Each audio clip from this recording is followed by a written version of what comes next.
রোজা রেখে টুথপেস্ট দিয়ে ব্রাশ করা যাবে কিনা? বলেন যাবে কি যাবে না? যাবে কি? হাত তুলতে দেখি।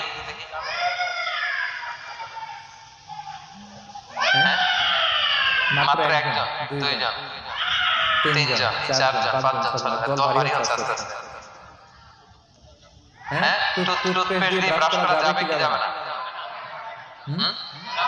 যাবে মাত্র পাঁচজন। আর যাবে না কয়জন দেখি? যাবে না, মানে কি যাবে না। অনেকে হাত তুলে নেয়, কোন জায়গায় হাত তুলে কোন বিপদে পড়ি। চুপচাপ দেখি যে কোনটা জিতে। যাবে না? যাবে না, দল ভারী না? যাবে। এই সুন্দর বলছে। যাবে, কিন্তু না করাই ভালো। হ্যাঁ, যাবে। টুথপেস্ট দিয়ে ব্রাশ করলে রোজা ভাঙে না। তবে যদি খুব স্ট্রং টুথপেস্ট হয়, এগুলো ব্যবহার না করা